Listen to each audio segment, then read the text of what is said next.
Hi ಸ್ನೇಹಿತರೆ, ಎಲ್ಲರಿಗೂ ನಮಸ್ಕಾರ.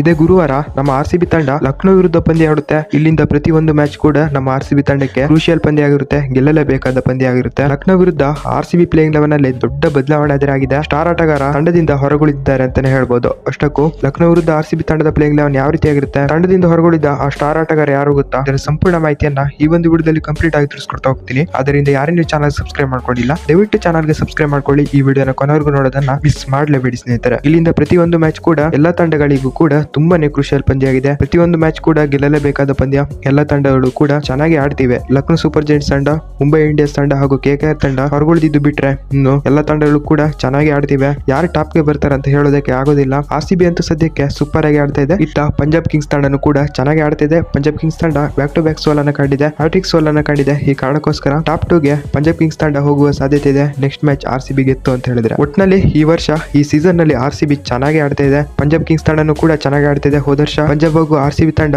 ಫೈನಲ್ ತಲುಪಿತ್ತು. ಈ ಬಾರಿಯೂ ಕೂಡ ಅದೇ ತರ ಆಗುವಲ್ಲಿ ಯಾವುದೇ ಸಂದೇಹವಿಲ್ಲ ಅಂತಾನೆ ಹೇಳ್ಬಹುದು. ಇನ್ನು ಪ್ಲೇಯಿಂಗ್ 11 ಕಡೆ ಬರೋದಾದ್ರೆ LHC ವಿರುದ್ಧ RCB ಪ್ಲೇಯಿಂಗ್ 11 ನಲ್ಲಿ ದೊಡ್ಡ ಬದಲಾವಣೆ ಅಂತ ಹೇಳಿದ್ರೆ, ಫಿಲಿಪ್ ಸಾಲ್ಟ್ ಅವರು ಕಳೆದ 2 ಪಂದ್ಯಗಳನ್ನು ಕೂಡ ಆಡಿರಲಿಲ್ಲ, ಇಂಜುರಿ ಕಾರಣ. ಈ ಪಂದ್ಯನೂ ಕೂಡ ಆಡೋದು ತುಂಬಾನೇ ಡೌಟ್ ಅಂತಾನೆ ಹೇಳ್ಬಹುದು. ಫಿಲಿಪ್ ಸಾಲ್ಟ್ ಅವರ ಬದಲಿಗೆ ತಲೆ ಕೆಡಿಸ್ಕೊಳ್ಳೋದೇನಿಲ್ಲ, ಜೋಕೋಬ್ ಬೇಥೆಲ್ ಅವರು ಇದ್ದಾರೆ. ಇಬ್ರು ಒಂದೇ ತರ ಆಡ್ತಾರೆ. ಆದ್ರೆ ಫಿಲಿಪ್ ಸಾಲ್ಟ್ ಅವರು ಓಪನಿಂಗ್ ನಲ್ಲಿ ಒಂದು ಒಳ್ಳೆ ಲಯನ ತಂದ್ಕೊಡ್ತಾರೆ. ಆದ್ರೆ ಇಲ್ಲಿ ಜೋಕೋಬ್ ಬೇಥೆಲ್ ಅವರು ಕೂಡ ಚೆನ್ನಾಗಿ ಆಡ್ತಾರೆ, ಪರವಾಗಿಲ್ಲ ಅಂತಾನೆ ಹೇಳ್ತೀನಿ. ಅವ್ರ ಬದಲಿಗೆ ಇಲ್ಲಿ ಜೋಕೋಬ್ ಬೇಥೆಲ್ ಅವರು ಓಪನಿಂಗ್ ಮಾಡ್ತಾರೆ. ಓಪನಿಂಗ್ ನಲ್ಲಿ ಜೋಕೋಬ್ ಬೇಥೆಲ್, ವಿರಾಟ್ ಕೊಹ್ಲಿ ಅವರು ಓಪನಿಂಗ್ ಮಾಡಿದ್ರೆ, 4ನೇ ಕ್ರಮಾಂಕದಲ್ಲಿ ನಮ್ಮ ಕನ್ನಡಿಗ ದೇವದತ್ ಪಡಿಕ್ಕಲ್ ಅವರು ಎಂದಿನಂತೆ ಇದ್ದೇ ಇರ್ತಾರೆ. ಒಳ್ಳೆ ಪರ್ಫಾರ್ಮೆನ್ಸ್ ಕೂಡ ನೀಡ್ತಾ ಬಂದಿದ್ದಾರೆ. 4ನೇ ಸ್ಲಾಟ್ ನಲ್ಲಿ ನಾಯಕ ರಜತ್ ಪಡಿದಾರ್, 5ನೇ ಕ್ರಮಾಂಕದಲ್ಲಿ ಜಿತೇಶ್ ಶರ್ಮಾ, 6ನೇ ಸ್ಲಾಟ್ ನಲ್ಲಿ ಟೀಮ್ ಡೇವಿಡ್, ನಿಮ್ಗೆಲ್ಲ ಗೊತ್ತು, ಸಖತ್ತಾಗಿ ಚೇಸ್ ಮಾಡ್ತಾರೆ ಕೂಡ. 8ನೇ ಕ್ರಮಾಂಕದಲ್ಲಿ ರೊಮಾರಿಯೋ ಸೆಫರ್ಡ್, 9ನೇ ಕ್ರಮಾಂಕದಲ್ಲಿ ಕುರ್ನಾಲ್ ಪಾಂಡ್ಯ, 10ನೇ ಸ್ಲಾಟ್ ನಲ್ಲಿ ಭುವನೇಶ್ವರ್ ಕುಮಾರ್, 11ನೇ ಸ್ಲಾಟ್ ನಲ್ಲಿ ಸುಯೇಶ್ ಶರ್ಮಾ ಅಥವಾ ಡಫಿ ಕೂಡ ಬರ್ಬೋದು. ಇದು RCB ಪ್ಲೇಯಿಂಗ್ 11 ಆಗಿತ್ತು ಲಕ್ನೋ ಸೂಪರ್ ಜೈಂಟ್ಸ್ ತಂಡದ ವಿರುದ್ಧ. ಲಕ್ನೋ ಸೂಪರ್ ಜೈಂಟ್ಸ್ ತಂಡ ಅಂತೂ ಕೂಡ ಈ IPL ನಿಂದ ಹೊರಗುಳಿದೆ. ಅವರು ಆಡಿ ಏನು ಕೂಡ ಪ್ರಯೋಜನ ಇಲ್ಲ. ನಿನ್ನೆ ಒಂದು ಚಾನ್ಸ್ ಇತ್ತು, ಗೆದ್ದಿತ್ತು ಅಂತ ಹೇಳಿದ್ರೆ